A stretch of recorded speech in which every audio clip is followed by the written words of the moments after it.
Hey there, this is Jamey from Stonemaier Games, and I am happy to be here to spend the next hour with you, hanging out, answering questions, asking you a few questions, and talking about some topics of the day.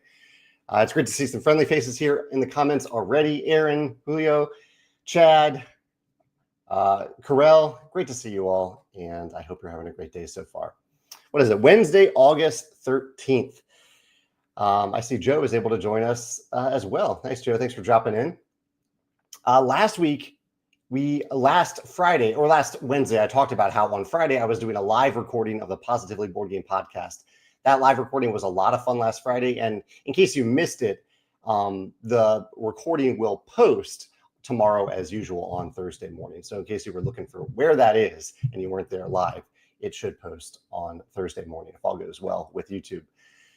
Hey, Greg, Tony, good to see you all. Chris. Carell has Vantage next to them in case there's any questions that come up. And why don't I highlight? I see a question from Garrett, but let me highlight one thing. Well, I'll answer your question real quick, Garrett, and then I'll jump into a Vantage thing that I've been having a lot of fun with this week. Garrett says, "What are you hoping to play at your in-person game night, which is tonight?" I have a friend, Pete, who was at Gen Con and got a bunch of little games. Pete loves little like trick-taking games, and so I think Pete is bringing a few of those games. I would gladly play Vantage. I would also gladly play Namiji with the expansion. I've been working on that recently because we're going to publish our version of Namiji next year sometime. So I would gladly play that. But also in general, I'm up for playing anything. I don't have anything very specific to play. I am flexible. And as the host, I try to be flexible when people show up. What are you all playing at your game nights recently? If you have any upcoming game nights you're hoping to play a specific game on. Chris is referencing the live Positively Board Game podcast that Mitchell and I hosted last Friday. He says, would you consider doing one like that live again? We would, yeah.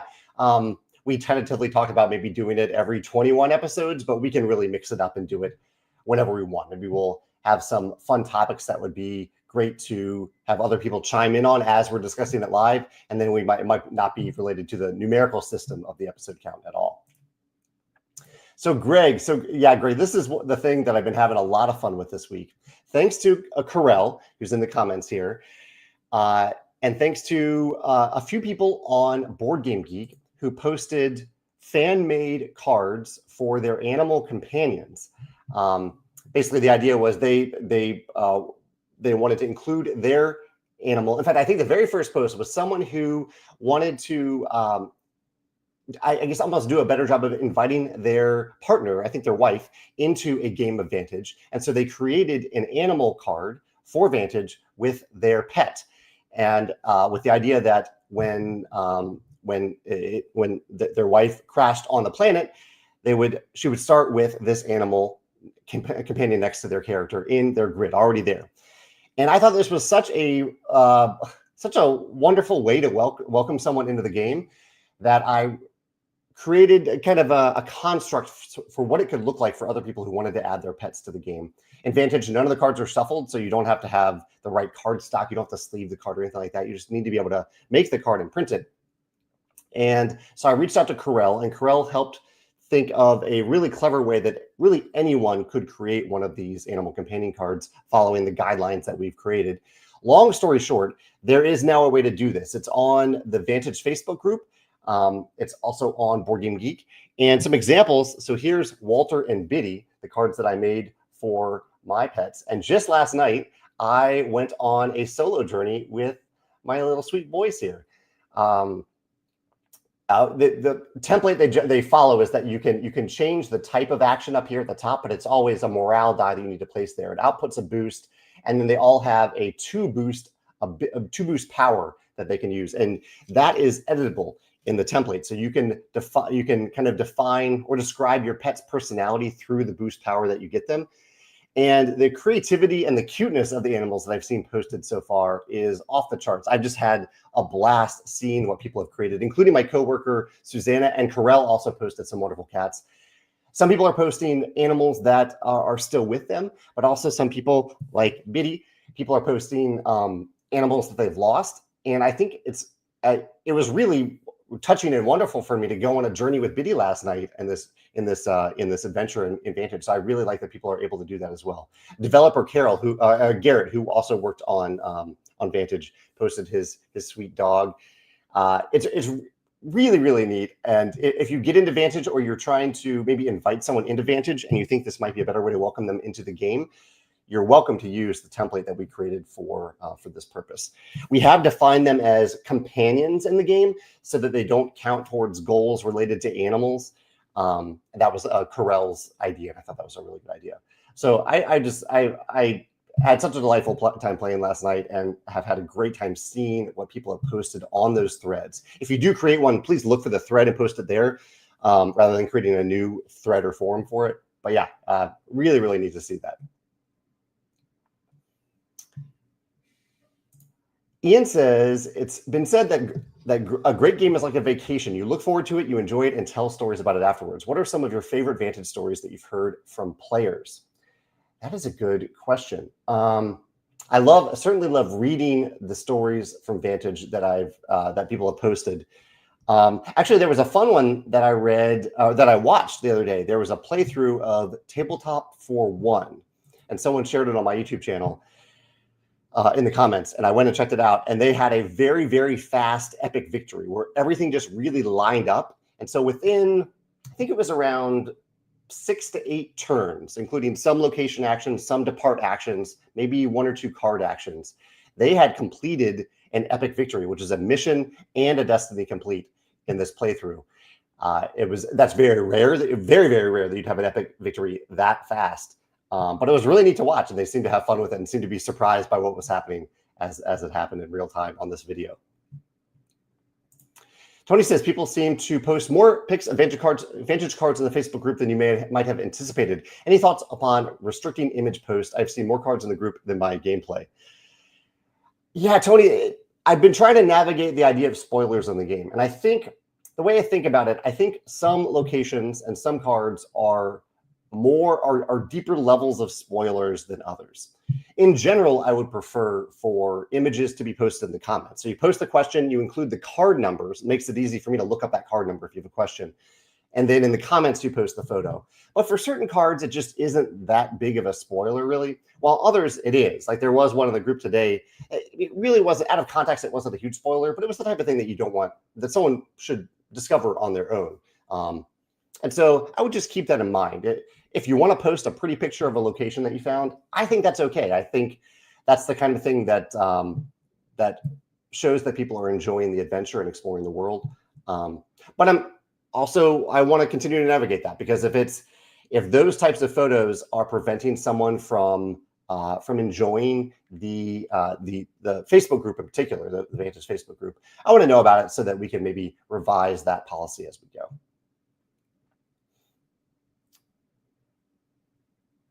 I see some comments about the pets. Shaw mentions putting a dig ability on their dog. That you can do that. That is certainly, you can do that. I think that would fit well for certain dogs. I'm hesitating because you might want to look in Vantage to see what there is a dig action in the game, and so you might want to see what that looks like, and then maybe design this boost power around what that action looks like, that ability / action.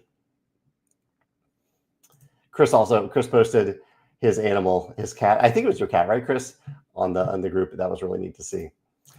Marlene, yeah, I'm hoping that is it Bunter? I feel like I'm slightly butchering that. Bunter, okay, there it is in your comment. Yeah, Bunter had his nails trimmed yesterday, which he wasn't a fan of, but he made it through the ordeal like a champ. He got lots of treats, and today he gets to relax and play. That's really nice. Maybe we'll see Bunter show up on a card that you make for Vantage. And Marlene asked, how is Walter? So here's Walter at a much younger age. Walter is doing well today. He's on the couch right now, just kind of on his perch on the couch. He seems to be doing really well. I appreciate you asking about him. Well, Joshua has a sugar glider. That's neat. Yeah, that'll be a first. I think there's a bird so far, a frogmouth, that Travis added to the game. There is a bunny, but I think this would certainly be the first sugar glider if you added it. Oh, hey, Paul's popping in. Speaking of Vantage playthroughs, He bought a calyx at IKEA. I hope that goes well. I hope the construction of that goes well, Paul. And Paul has a live Q&A on Paul Grogan's YouTube channel in case anyone wants to join Paul for that Q&A in a few hours. Aaron says, funny coincidence, I came up with my own pet variant for Vantage after my first handful of solo games to make it mimic more of a multiplayer game. You crash landed with a pet that has its own 2x2 grid. That's pretty neat. So are they on a different location or are they on the location with you? I'm curious how that works out. I would say if they're on the same location with you, then they could just go into your grid. But it's neat that they have their own little grid as well. Super Keener says, is there some place where I can find an article or interview with something like the history of Stonemaier Games, preferably in audio form? There is indeed.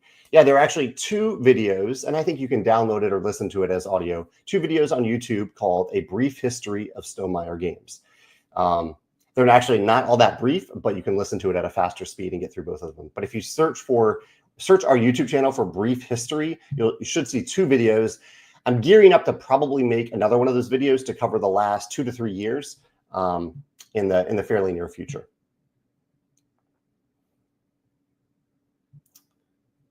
Ian says, have you read Finite and Infinite Games by Karse? He says, finite games are played to win, while infinite ones are about ongoing exploration. Vantage leans infinite with all the built-in discovery. I can see that with the one caveat being that it isn't a campaign game, so it isn't... I guess ongoing. Yeah, it is ongoing exploration. It's just not interconnected exploration. No, it is interconnected too. It's a weird game. Vantage is what it is. But I agree. It does lean infinite, and I have not read that book though.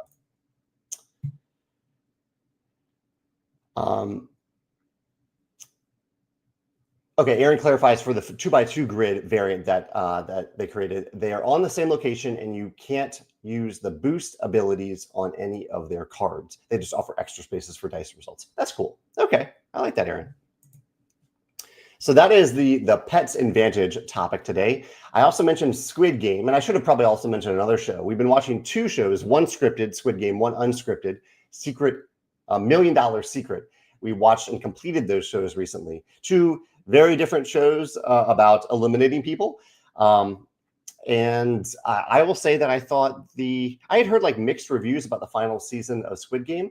I thought it worked really well. I think maybe the one thing that was a little odd was they wrapped it up so well, and then at the very end they kind of hinted at maybe there could be another season. I don't know, but I thought they wrapped it up really well. And then $1 Million Secret was a really nice surprise for a competition show, a reality competition show. It was on Netflix. I think season 2 is coming soon.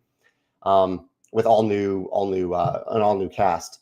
But the core idea of the show is that at the 12 people show up at a beautiful resort, and each of them has a box in their room, and one of those boxes contains $1 million. So one person is going to walk into the room and be a millionaire as long as they aren't eliminated. And so every episode has some challenges, some clues, some secret rewards that players are trying to get by doing odd, whimsical things. And then there's a vote out at the end of the episode where one player, potentially the millionaire, is voted out. And if the millionaire is voted out, the $1 million shifts randomly to one of the other players. It was a really interesting show to watch. I was pleasantly surprised by how well designed it was and how entertaining it was. And I filmed a video on it that should go live, I think, next Saturday, 2 Saturdays from now, about $1 Million Secret. Have you all been watching anything good lately? We don't exactly have another reality competition show lined up, but I think I might try The Mole. I've heard really good things about the new version of The Mole, so I might give that a try as my next show. Let's see. Kruti is asking about what's next for Wingspan. So Kruti, we haven't announced the next continent for Wingspan, but we will be doing that in early 2026. That's what I can say about it right now. Bob says, I'm an OTR truck driver. My wife travels with me. What are some of your games good for 2 players that fit in a small footprint? Well, Bob, we have one game in particular that fits into a very small footprint, and that is the game that's framed behind me right here. This is Smitten. This is an 18-card, 1 to 2 player cooperative game. That is a very, very small game that is very, very travel friendly. Doesn't take up much space on the table. So yeah, that could be a good fit for your adventures with your wife.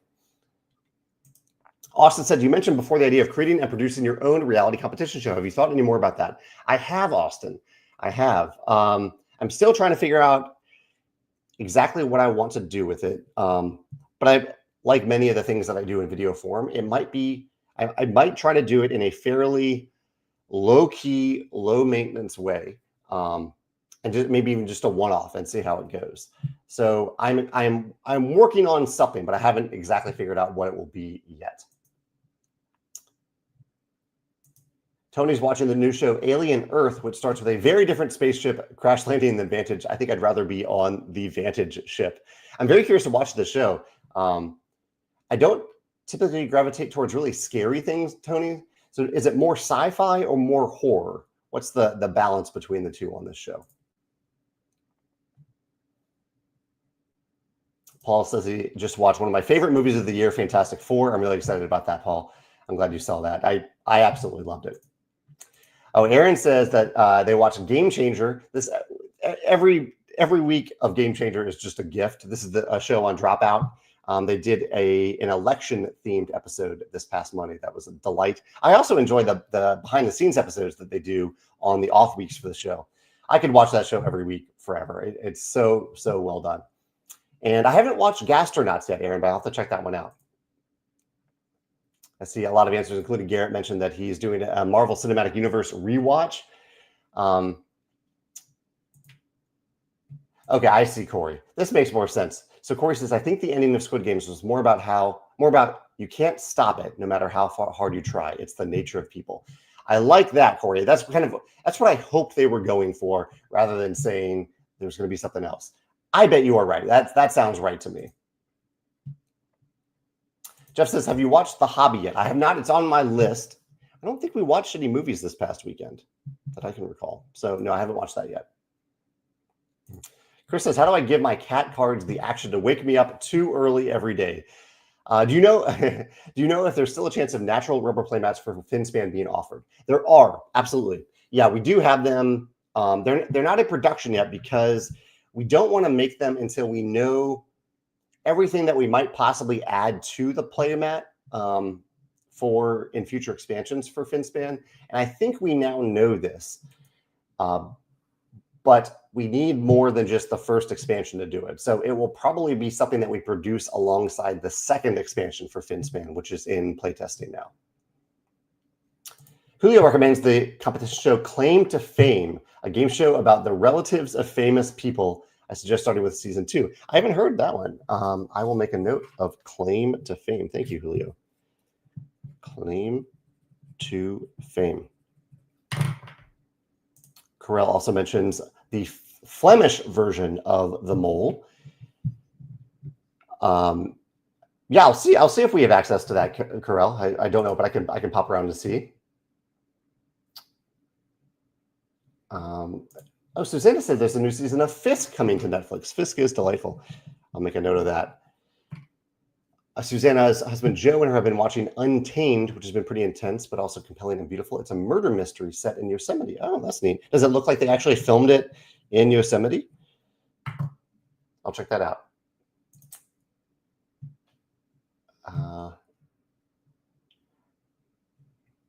Okay. The other topic here that I have in the subject line is Pieces. So there is a wonderful, if you ever come to St. Louis, I highly recommend visiting Pieces board game, bar, and restaurant.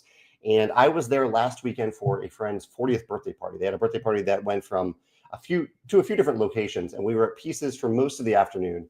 And I just have a wonderful time every time I go to Pieces. Yeah, they just have such a great system of hospitality where you don't have to wait for the server to come to you, really. You just raise a flag, essentially, and that signals to them that you want either help with the game, or you want the check, or you want to order some more food and drink. Their food and drinks are legitimately great, and I love that they have a really nice mocktail list on the menu right now. But the food is also really, really good. We even had a vegan cake at, I'm not vegan, but they had a vegan cake available, and we ate it, and it was amazing. We played, and it was neat to see games of all types being played at this board game bar and cafe in St. Louis. And I saw Vantage being played. They had an early copy of Vantage that I think we gave to them. And they also had, someone had Wyrmspan on the table. I dropped by the Vantage table to be like, hey, it's so cool that you're playing Vantage. And they had a question for me to help out with. We played Scout and the game. No, the game. We were looking for the gang, but they didn't have that. So we played the game instead and had a great time doing it. So just a shout out to board game bars and cafes in general, and especially to Pieces if you're ever in St. Louis. I really do highly recommend it. It's where we host Design Day, the Stonemaier Games Design Day every year. Tim says, how do you guys check how well your components and boxes hold up to extreme use? Any drop tests involved? We actually do. Well, we don't do it, but Panda tests our boxes. Where they do drop tests on our boxes. They package them in the cartons and then they drop test them to see how well the cartons are protecting the games. Now, the cartons are a little bit different than, like, we can't control how every fulfillment center packages our games. We can influence it. We can ask them to package our games in certain ways and to pack our games in certain ways. But we don't have full control over that. But ideally they test those boxes too. We found with Vantage is such a heavy game. It's a 10-pound game that it is a little more prone to dings and dents during fulfillment than other games. And so during the shipping process, we tried to work on the fly to ensure that that games that weren't treated well by couriers, and a lot of these packages are not treated all that well, they're thrown around, that they ended up at their final destination as pristine as possible. And we do have a system if that doesn't work out. If anyone ever receives a game box from us, ordered directly from our web store, that has damage that negatively impacts your experience with the game, which changes by person. I don't mind a little dent in the corner, but you might, and that's okay. Let us know. And what we do is we can send you a packing slip so that you can send that game to a reviewer of our choice. Because a reviewer is reviewing the contents of the game within, not the integrity of the box. Unless they want to, they can do that too. And then we'll send you another copy of the game. So we have a system to work that out, but we don't have replacement boxes. I'm going beyond your question here, Tim, but just a kind of a reminder to everyone, when your box has damage, publishers don't have replacement boxes for it. Rather, they have entire games inside the boxes. And so asking for a replacement box is asking for an entire replacement game, even if everything inside the box is fine. And I would particularly keep this in mind for Amazon. If you ever order from Amazon and you send your game back to Amazon, they are probably just going to throw it away. Amazon doesn't have a great system for dealing with returns. And so that to me is a big red flag. That is really wasteful. So if you order directly from a company, whether it's on their web store or directly from a company on Amazon, please, and there's a little bit of ding or dent on the box, either maybe consider being a little forgiving of that, or contact the publisher directly to see if there's a solution that they can help you out with. And especially if there is like a card missing or something damaged inside the box, please don't return the entire game just for that. Rather, go to the publisher. We have one, go to their replacement parts form and ask for a replacement for that one component. That is so much better, so much less wasteful than returning the entire game, because it's very easy to send you a broken card or a storybook that's missing a page or something like that. Oh, Rosie said, I also enjoy watching Amy Poehler's podcast, especially the latest show with Adam Scott. I'm a huge Parks and Rec fan. Rosie, literally, I just finished my workout 20 minutes ago, and I was listening to that exact episode. I wrapped it up. I finished the end of the episode just as I finished my workout. It really was such a delightful episode to hear these two stars from Parks and Rec reconnect and tell those stories about their experiences on the show and beyond. They talked about Severance a little bit too, and some other things. Leona is curious about the Wyrmspan expansion. Leona, I am very excited to talk about the Wyrmspan expansion, but I'm not going to start talking about it until early September. That's when I will talk more about Wyrmspan Dragon Academy. I've revealed like what the box looks like and the name of it, but I haven't revealed more than that yet. Jose says, can you do a game shelf tour video? Jose, I appreciate that request. I might do a video or maybe just some shelfies in the near future. I haven't done some shelfies in a while, but on Instagram is where I would post that if I do something like that. The camera on my computer it's attached to a desktop screen, so I can't easily move it around. Valerie just finished the show The Bear, which I am working through the last season right now, Valerie. Valerie says it was excellent and a very good depiction of kitchen life. I also watched all the Dune movies, which I had not done, and played the board game as well. That's really neat, pairing the movies with a board game. Do you have a game pairing for The Bear? Susanna says they really do convey the impression that Untamed was filmed in Yosemite, but apparently they filmed in Canada for the most part. They do have shots of El Capitan, which can't be found anywhere else. That's cool. Yeah. Have you ever been to El Capitan, Susanna, or anyone else? We went there a couple of years ago, and it is quite an impressive sheer rock wall that people can climb. Crucci says, any chance of the Wingspan expansions being on Board Game Arena? We played a lot. I would love to see the expansions there. In general, Crucci, we don't put expansions for our games on Board Game Arena. That isn't, we put games on Board Game Arena so people can, A, play remotely, but B, kind of find their footing in the game, and but most importantly, not replace the tabletop experience with the digital experience. So it's more of an introduction to the game than a full replacement for the game. However, one thing that we're looking to do in the spirit of that is to put a few cards, maybe a dozen cards from each of the expansions for Wingspan on Board Game Arena, so that players can opt to have that little taste of an expansion without replacing the full expansion on Board Game Arena. So that is something that we are looking to do. It's just the developer who worked on Wingspan isn't going to be available to do that until 2026 at the earliest, or even start working on it then. Chris says, do you have a favorite cocktail or mocktail? Chris says, I've had a Hawaiian lava flow with pineapple juice and strawberries that I loved. That does sound really, really delicious, Chris. I do love frozen cocktails and mocktails. One of my recent favorites is called the Armchair Detective. It uses an NA version of whiskey combined with honey, a little bit of bitters, lemon, and ginger beer or ginger ale, and it is really tasty. It is really, really tasty. I like the slight bite that the fake whiskey gives it, but I really like ginger beer in pretty much any drink. Thank you, Paul. Paul says this is a good system. Talking about the system of having a ding and dent copy of a game sent to a reviewer. He says replacing someone's copy and sending the game on to a reviewer. Thank you. Yeah, the system, it takes a little extra work, but it means that we don't waste a game, and it means that the customer's happy. So if a customer is having a bad experience with a game because of a dent on the box, we don't want that.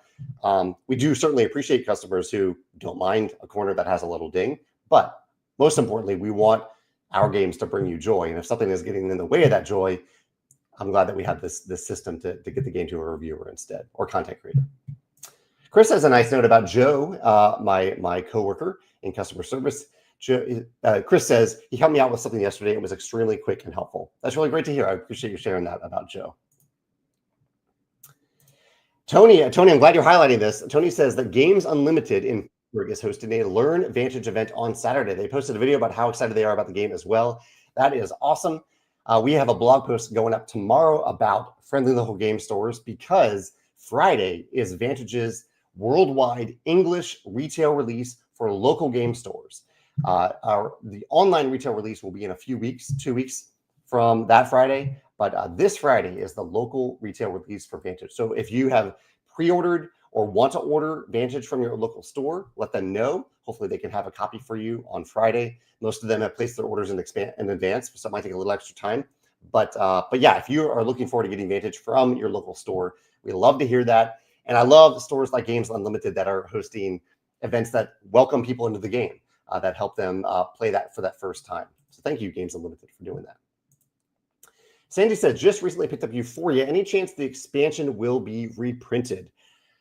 Sandy, that is a good question. I am not entirely sure yet what we're doing with the expansion. We haven't seen enough demand for us to justify an expansion reprint at this point. I would recommend, I appreciate you maybe trying to order directly from us. I would recommend also looking around at other game stores, online and local game stores, to see if they have a copy of the expansion. I am sure that some copies of Ignorance is Bliss are still in circulation somewhere. So maybe check around for that first, Sandy, to see if you can get it.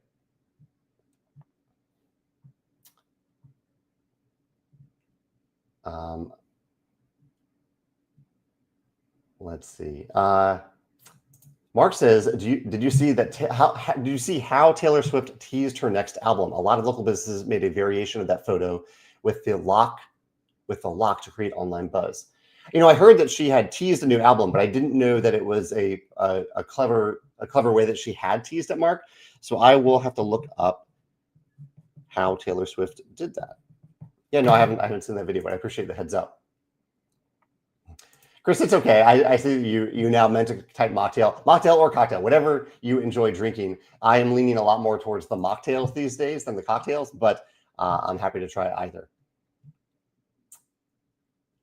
Michelle recommends Bartender, the anime on Netflix. Very educational and fun. If I like the magic of drinks. I do like the magic of drinks, Michelle. And I'd also recommend to you, if you are a Dropout subscriber, dropout.tv, they have a show called Dirty Laundry that I really, really enjoy. It's entertaining to watch. And there's a section in the middle about making a custom cocktail or mocktail right in the middle of the show. Jeremy, I'm glad you reminded me of the show The Summit. I remember getting some ads for that, and it looked really good. This is a competition show. Very interesting array of player elimination and award money. And outdoorsy too, so I like that as well. So I might check that one out. Kruti says, since Board Game Arena allows people to play with just one premium player, that removes the financial barrier of everyone buying the game, which is good. I like that. It's also that the problem with it I have as a publisher is the revenue that we earn from Board Game Arena is not sustainable enough for us to like make board games. It is nice. It's like an extra bonus, and this plays into it as well. I certainly don't mind it, but I'm glad it welcomes more people into the game to try the game. But it is another reason why I really don't want the Board Game Arena version of our games to completely replace the tabletop version. Kruti says maybe there can be an option where one can buy it and everyone else can join in playing it, or authenticate that they have a copy of the game with some unique identifier. Those are all good ideas. Yeah, I also don't. I want people to be able to get a little bit of a taste for it. But I see what you're saying, that that if we put the full expansion on there, that could be available for people who actually own the expansion. Logistically, that can get a little complicated, but I like the way that you're thinking about that. Craig says, Vantage is fantastic. I'm so happy to hear that, Craig. It has become a favorite for my family who don't usually play deeper games. I can play it at game night and family night. I'm so happy to hear that, Craig. I love hearing about people connecting with any of our games, but especially recently Vantage, how it's connecting with different types of people and different types of groups. So I really appreciate you sharing that. Alistair says, when does your current call for lighter party games close? Got my first blind playtest of such a game lined up for my first con next month. It's still ongoing, so it'll keep going until we find the right game. Like I often say, we have a few that we're considering right now, but I'm still waiting for that one to say, oh wow, like we need to publish this. I really, really love this. I've definitely had some that we've tried and I've had a lot of fun with, but yeah, still waiting for that spark. Jose says, will Vantage have expansions? No, Vantage is a complete experience right in the box. Like every interconnected element of the planet that could possibly be there is already there. It's as if a way to think about it is that that I designed a game and then built 15 expansions that are seamlessly integrated into the game, and they're already there. They're all in the box. So Vantage is a complete game out of the box that we will support for years to come, but it won't have expansions. It is a complete game.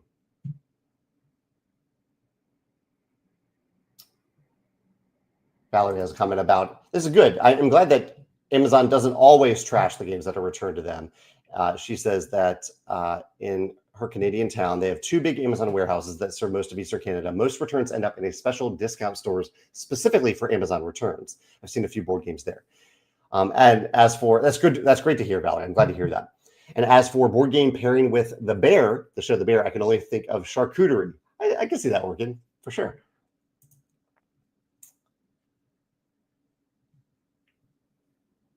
Chad says, I just had a 6 difficulty navigate action with no move tokens. I rolled 3 blanks and 3 setbacks. Well done. Nice roll there. Chris says, when designers submit games to you to potentially get published, how often are the games just packed with way too many mechanisms where they're just trying to do everything? That's a good question, Chris. I don't know. So I am not the first filter for submissions. Alan reviews our submission form first. And I am guessing that there are certainly some games that he sees on the spreadsheet, is how he sees it, that are just trying to do too much instead of having a focus on a few specific things. It's okay if a game is complex and interconnected, has a lot going on. We have games like that too. But if the pitch for it can't be focused on a few specific hooks, a few specific things that make the game stand out, that can be a big deterrent. And sometimes I imagine there's also cases where the pitch is good, and then Alan looks at the rule book and sees so many little edge cases and exceptions and pages to describe something that could be really simple, and that could be a pretty big turnoff too. So I don't know the exact numbers on that, but I'm sure it does happen from time to time. Joe says that all these years designing Vantage, people are exploring the world and loving it. How does it feel? It feels really good, Joe. It really, really does feel good. It's one of the reasons that, like, I love, I'm just having fun with things like people putting their own pets in the game, people asking questions about the game. That is, it's been a lot of fun for me to see that. And the fun is going to continue because of the retail release this Friday for Vantage worldwide, the English retail release. I'm excited that even more people will get to try Vantage for the first time. Yeah, it's been really fulfilling to see that and to see people having fun with it. See, Chris is popping in live. Thank you, Chris. I'm glad you're also enjoying Vantage. I did see that you added your dog to the game and that you're going to be playing along on your Thursday live stream. That is really cool to see, Chris. Yeah, I like seeing your dog. I don't remember the exact card. I can picture it, but I can't remember the ability on the card. But I thought it was a clever addition. Was it the one with the ball? Someone posted one where their dog really likes balls, and so they had an ability designed around play balls. Ian says, I like how Vantage can be played over the phone with another Vantage owner. Same with the little button shy game Revolver Noir. Wondering if you or the chat play other games this way. It's a good question. Yeah, I don't personally play any other games that way, but if anyone has any suggestions, I'm happy to hear it. Michelle says that her copy of Vantage is coming soon. Garrett says, what is the last game you played more than twice in a row? Twice in a row. Back-to-back games of something. That's a good question, Garrett. We kind of played Scout this way the other day. Scout, and unless I'm reading the rules incorrectly, Scout's rules are a little ambiguous about what a game of Scout actually is. Is it one round per player, or is a game of Scout, or can a game of Scout just be one round of the game? And the rules seem a little wishy-washy on that. And so technically we played multiple games of the Scout, one round at a time, back to back the other day at Pieces Board Game Bar and Restaurant.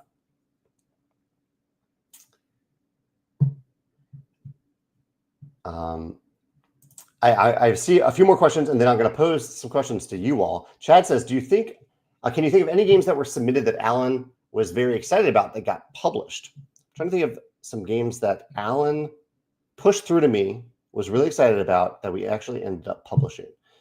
Any of the games that were not designed by me at Stonemaier Games, most likely Alan saw them at some point in the process and was excited about them. And even my own games, when I am working on a new game, I pitch it to our team too. I don't just assume that something that I'm working on is worthy of being published by Stonemaier Games. So I pitch it to everyone at Stonemaier Games, and I say, do you think this is worth me pursuing? Or does this feel like a Stonemaier game? So I try to get that feedback from my entire team when I'm designing as well. Let me throw a pause real quick for a few topics and questions, and then I'll get back to your questions. Actually, I do see one other question about submissions from Kruti. Kruti says, do game designers have to submit numbers for how probable some action is? Is that how you decide if the game is well designed and balanced? I'm just getting into board games, and it's fascinating how amazing these games are. Do they have to submit numbers? That's interesting. We don't look for perfect balance out of the gate from a game submitted to us. We're rather looking for a designer to indicate that they have playtested the game a number of times, including at least one, we might even say two, blind playtests, because that is a signal to us that they have gotten back a little bit outside of their social circle, and that the rule book itself, that's what a blind playtest does. It has people learn the game from the rule book rather than you teaching the game. that the rule book, that if we need to see the prototype, that the rulebook will be playable for us to learn and play it on our own. As for the numbers behind the game, like the formulas and whatnot, that isn't as important to us out of the gate for the design. Maybe later in the process, but not during the submission process itself. Okay, Paul says that one game of Scout is one round per player. Okay, maybe I missed that in the rules. I read it a couple times and couldn't exactly figure out what they were trying to convey, if they were trying to convey flexibility or not, but that's good to know, Paul. So a few topics I wanted to bring up real quickly today. I've already covered a few of them. But last Friday, I hosted a poker night for the first time in many, many years. Just got together with some friends and played with a $10 buy-in. And it was neat. It was neat to see, because usually when I play board games, I'm not playing for money. I'm not even playing to win. I have fun when I win, but I have fun with the goal isn't to win the game. But it was neat kind of taking that philosophy into the game of poker. And also as the host, I just wanted people to have a good time. I did not win. I think I finished like 5th maybe out of 7. But it was neat just to get together for a game that felt a little bit different than the type of games that we usually play. Been doing a lot of play testing and prototyping myself recently for some projects that I'm working on. I played a new to me game called Tiletum. If Karel is still here, he can tell us how to correctly pronounce Tiletum. I think it's Tiletum. I believe it is a town in Belgium, but it also is a play on the word tile because the game Tiletum has a lot of tiles in it. Anyway, pretty heavy Euro game. I had a good time playing it. Filmed a video on that recently. And one of my questions I have a couple questions for you today. Let's start off with this one, and I'll give it a few minutes, and I'll post the other question. What is your favorite game where you get a very limited number of actions in the game, but with those actions, and it's a specific number, the game is saying you have this many actions for the entire game, but you feel like that you get to do a lot with those actions, and the turns that you're taking with those actions don't take a really, really long time. Yeah, so those are the restraints behind it. I have a few examples, but I'm not going to throw them out because I don't want to influence what you say here. But the question again is, what is your favorite game that has a designated number of very limited actions? So a game with 6 actions, 9 actions, maybe 12 actions at most. You have those actions for the entire game, and those actions make you feel like you're doing a lot, and yet they don't take a really, really long time to take. Let me know if you have any games, any favorite games like that. Here we go. Chris reminds me that his dog Bucky can bark when arriving at an area with sentience. And if he does, it scares the sentient away, but we get to roll a die to gain a skill. That's really clever, Chris. I really, really like that design. I love seeing the personalities of the animals come through in these boost tower designs. Helen reminds me, do I have a treat of the day? Helen, yes. Megan was very sweet yesterday to pick up a vegan, again, I'm keeping up with vegan stuff today. I'm not vegan, but vegan desserts can be really, really good. And it kind of tricked me into thinking that they're actually healthy. I have a vegan chocolate chip cookie from Sweet Art in St. Louis, obviously St. Louis. I think they have the best, if not top 3, chocolate chip cookie in St. Louis. And it is so good. It has dark chocolate, a little bit of sea salt on top. It is really gooey, even though it doesn't have any butter in it. Somehow I marvel at how they make this cookie. But yeah, my cookie today is a treat from from Sweet Art here in St. Louis, chocolate chip cookie.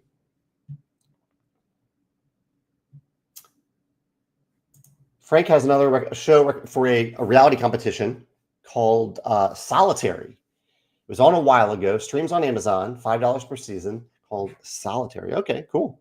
I'm not familiar with that one, but I'm happy to check that out. Thank you, Frank, for that recommendation. Atreyu says, sorry for joining late. No worries. You can pop in at any time. Just starting a solo game of Vantage. Thank you, Jamey, for this incredible game. It really warms my heart to hear people connecting with Vantage. So I'm really glad to hear that you're having fun with it. I just played a solo game myself last night. Went on a journey with my 2 pets, Walter, who's still with us, and Biddy, who's not with us. But it was nice to be able to go on an adventure with them yesterday. I had a really nice journey where I finished with a Destiny victory. Took about 45 minutes. I I mostly spent some time in a swamp, and I don't want to spoil anything, but I just had a nice, pleasant stroll through a swamp with my cats. And it was lovely. Joshua says, I think I love a lot of your designs because I have the same thought. I play to have a fun experience, not to win. Yeah, Joshua, I appreciate you saying that. And that is a major design goal when I design a game. I want players to feel like they have built something satisfying, whether it's like actually literally building something or just that's the feel of the game. Build something satisfying that you had some amount of agency over, even if you don't win. And I think that is, I really like that. Garrett mentioned 2 picks for Hanami Koji here. I love Hanami Koji, and I think it fits for this category. You know, limited number of actions per round. Are there a limited number of rounds that you play in Hanami Koji? That's what I'm trying to remember. Ian and Garrett, if you can remind me about that. Like for the entire game, does the game say you have this many actions for the entire game, or is it just a limited number of actions per round? I can see it being adjacent to it either way. White Castle is one of the ones that came to mind for me. King is Dead is another one of the ones on my list, Ian, that came to mind. Harrow County. That is another. Is that a Garrett, correct me again, though. Is that limited actions per round or for the entire game? And maybe I'll just have to include both. It's okay to include both. I see Pandemic, Dune Imperium. These are all in the same realm, but I'm kind of looking for a game where when you start the game says you have 10 actions for this entire game. That is the number of actions that you have. Yeah, that's kind of what I'm aiming for. Okay, Corella says, no need to pronounce Tiletum in Dutch as it is the Latin name for a Flemish town. The proper and current name for Tiletum is Tielt, which would transcribe as Tielt. Well, thank you, Corell. That's great to know. Thank you for sharing that. Now I know. Well, Paul, this means a lot to me coming from a friend and a designer. Paul says, I'm basically here to say how incredible Vantage is. It's a legendary accomplishment in game design. Bravo to my friend Jamey. Thank you, Paul. Paul is the legend behind Honeybuzz and our game Stamp Swap, and now Gamehead Games, including No Loose Ends. It's the game that I played from their new line of games that do a lot in a very constrained space. Vantage is the opposite of that. It's trying to do a lot in a not constrained space. And so, Paul, I'm glad you're having fun with that. And maybe, are you having fun with it as a family, or are you doing it as a solo experience? Curious about that.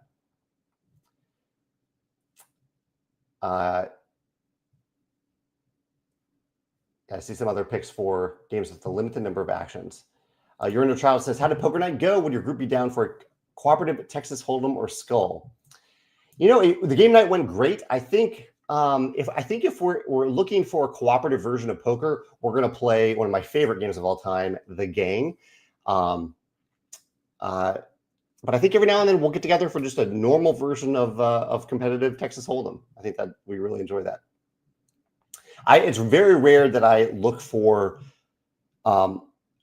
if you have a cooperative game or competitive game, it's very rare that I want like the opposite version of that game. It does happen a few times, typically in campaign games. I don't really want to play competitive campaign games. I want them to be generally cooperative experiences.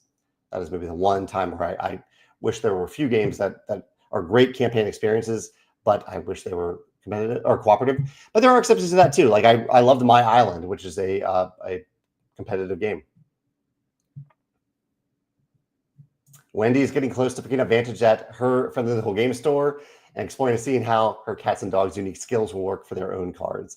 I'm very excited about that, Wendy. I did see, I think you posted some of your pets on the Board Game Geek group recently.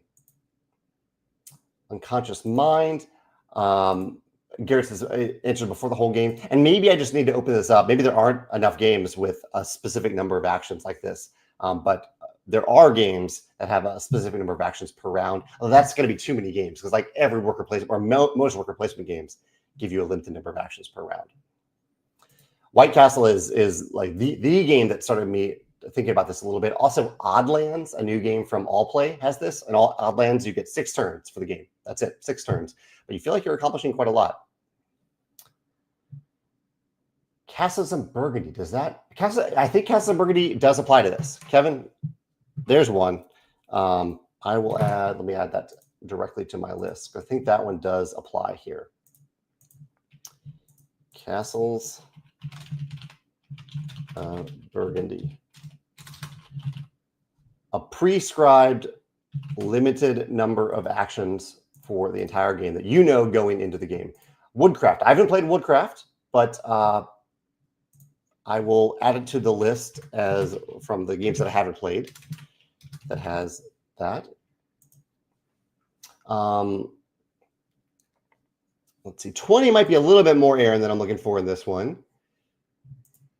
Susanna says, would Guild of Merchant Explorers? It does have a specific number of actions, I believe. Yeah, it does. I'll have to count the number of actions to see how many it is, Susanna, but I think that does count. Guild of Merchant Explorers. There are probably, in fact, I know there are quite a few games that have a limited number of actions for the entire game. But depends on what that limit is. I think there's a difference between a game that has, you get 30 actions for the entire game versus a game that says you get 8 actions and then makes all those actions really meaty, and yet you don't take too long on those actions. Joshua says Etowah. Would Etowah count for that? It's been a while since I played Etowah, so I can't remember if that is how Etowah works or not. Paul says, I'm dying to share Vantage with my family. My plan was to basically take care of the dice and upkeep for them so they can enjoy the world. But they basically don't play games. Maybe someday. Someday is hopefully someday, Paul. Chris says, what makes gameplay satisfying? A big one might be to plan ahead enough to solve a puzzle or create something throughout the game. Yeah, I might have to do a video on this someday. There are different takes on different kind of player personalities. Wizards of the Coast has a breakdown of like Timmy and Spike and something else for Magic the Gathering. The Cardboard Architects, which I think is no longer running their blog, they had a great system too for different types of players. For different, a video on player personalities I think would be fun to dig into. Valerie mentions Azul, Gnome Hollow, Honeybuzz, Here to Slay for games with limited actions. Yeah, I see some great suggestions here. Here's Shackleton Base, 18 turns. I haven't played that one yet, but that is maybe on the upper end of it. But yeah, I'll make a note of it just in case. Have I tried playing Scythe, Rise of Fenris cooperative? There is a cooperative module in Rise of Fenris with Megan against other automas. I haven't tried doing that. No. Oh, Tim is right. Yeah, we do have games like Wingspan that have a limited number of turns. I would say they probably eclipse the quantity of turns I'm aiming for. I think you have like 26 turns in Wingspan, something like that. Let me before I go, I love the suggestions here. Let me throw out another question of the day. I have one other question here. There is basically the maker of an app recently contacted me because they're looking to expand more to tabletop gamers. The app is called Game Tree. And so first question is, has anyone ever heard of Game Tree? And have you ever used it to find people to play games with? Game Tree's mission is to help connect gamers with each other. Most of their audience is for video gamers, but it also works for tabletop gamers who are either looking to play online together or in person together. And the general topic I'm looking at here isn't just about Game Tree, but more about how did you find your game group? If you have a game group, how did you find them? And how's that going? If you are actively looking for a game group, how is that going? How precarious is it? Have you had good experiences? Have you had bad experiences? But I guess maybe I'll focus a little bit more on the positive and the success. When you have found a game group that you're really happy with, how did you find that group? Particularly if it was in a way that other people might be able to try as well if they are trying to find a game group of their own. I think Game Tree is trying to solve this problem of someone who doesn't have a game group and is trying to find and connect with people who want to play games with them, who might be fun to play games with. So yeah, I'm playing around with that topic right now. I'm curious to hear your thoughts. It might be a blog topic in the near future. Okay, Mark says that Etowah does count. You have 3 actions per round for the whole game. there are no means to get additional actions in the game. That is a key point of this, that you can't get additional actions. So I will add Etowah to the list. Thank you, Mark, for that. Wonder if there's a category on Board Game Geek that I can use to look this up. Mark also mentions Middle Ages, and Michelle mentions Agricola fixed rounds. That is true, but you can get more workers in Agricola. So I wouldn't quite say that it is a limited number of actions for the entire game. It's in the same ballpark for sure, but not exactly. Middle Ages, I haven't played this one, Mark, but I will note it on the list because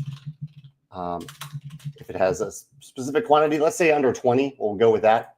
That sounds good.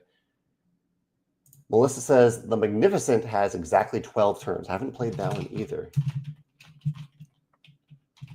I'll make a note of it. Thank you for these suggestions. For games that have a specific number of turns, Planet. I have played Planet. It's been a while, but good to know about a specific number of turns. And specifically, the next level of this question is that those turns feel really satisfying, where you feel like you're doing a lot in a short amount of time. Yeah.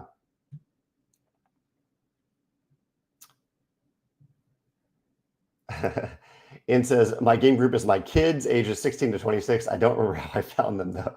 That's great. And I love that people have game groups that are their families. That's always wonderful to hear. Patrick mentions Game Night Picks is a similar site. Thank you for the heads up about that. Game Night Picks. Thank you, Patrick, for the heads up about that. Jay Zargo says, we have a local game cafe, Spielbound. Oh, yeah, Spielbound is an amazing game cafe. So I've heard. I haven't been there yet, but I've heard great things, and I like the owner, Caleb. That has plenty of events to meet others, but I want to check out Game Tree too. Tim says, does Stamp Swap have a limited number of turns? In a way, it does. Yeah, turns are a little bit different in Stamp Swap, but I would say that could fit onto the list. It is a specific number of turns that is fairly limited. Yeah. Aaron mentions Wine Cellar. I have not played Wine Cellar, but that, if it's a specific number of turns, only 8 turns that feel really very satisfying, that certainly counts. Morgan met their game group at church, and I've been playing games. That's a good way to meet fellow gamers. Julio says, one is my bin-laws and 2 of my best friends. Mind Management. Patrick says Mind Management has exactly 10 turns. I have played Mind Management, but it's been a while. Mind Management. Awesome picks. Thank you all for helping out with that. David says he found his group via the Edinburgh Board Game Meetup. Yeah, Meetup. I haven't used Meetup in a long time, but it used to be like my go-to way to recommend people find things like this, especially local playtesting groups. Galaxy Conqueror says, a group of friends mostly from work. Yeah, you know, I think that is a good place to find people, people that you work with. You might be surprised that some of them actually do enjoy games, or that they're open to playing games, and that you can welcome them into that. Leona mentions Bamboo. You know, Leona, I almost played Bamboo this past week. It didn't work out, but I'm hoping to play that in the very near future. So I will put that on my list of hope to play soon with a limited number of turns. Melissa mentions Buddy Board matches you with other gamers. So multiple sites are doing this, apparently. Buddy Board. If any of you have actually used these sites and had good success with them, let me know. Jose says Sagrada has satisfying turns adding dice to your board. It can also have very disappointing turns when you can't. Sagrada, you know, Sagrada might have a limited number of turns. I don't know if it plays them up all that much. At the beginning, it doesn't. I don't think it says like you're going to have X number of turns for this game. But I think you do. You must, because there's a limited number of space where you can place the dice. Jan Williams says, since Vantage has released, or has launched at least, the retail release is this Friday. You've played it quite a bit. Have you been surprised by the game? I wouldn't say surprise is exactly the right word, because you know I work on all of our games for a long time in the hopes that they will bring joy to people. But I never exactly know how they are going to connect with people, how they're going to talk about it, if people are going to actively play it or not, or if it's going to be, you know, just go on the shelf of opportunity for a while. And so it has been really wonderful for me to see people jumping into Vantage, because I really did design Vantage to make it very easy to start playing. whether you know the rules or you don't know the rules. The setup is very short. Anyway, I guess that hasn't been a surprise for me, but it's been really nice to see that people are actively playing it already. If they pre-ordered from us, or if they ordered from us, and very soon, hopefully people who get from the local store will feel comfortable jumping right in as well. Helen says, I think Clans of Caledonia has a fixed number of rounds. It doesn't have a fixed number of turns, though, because that's just based on your money. But I again, in the same ballpark, but not exactly. Lena mentions Deep Vents. I haven't played Deep Vents. I'll have to check that one out. Penny Black. I need to play the other stamp game, Penny Black. Faraway Castle Combo. Limited number of turns. I think, yeah, you're right. They do. And I have played Far Away. I played both of those games. Yeah. Far Away and Castle Combo. Thank you all for helping me get some ideas for these topics then. Shannon says, there's a great forum on Board Game Geek. I found a local group which has meetups monthly, and I cherry-picked my favorite people to have more frequent plays at my house. Shannon, I really like that twist there, that, you know, when you go to a game night for the first time, you don't really know if you're going to vibe with the people there. But I'm glad that you had agency over that and to choose the people that you really connected with to invite them to your game night. And you're right, the Board Game Geek does have some ways to find local gamers and to connect with them.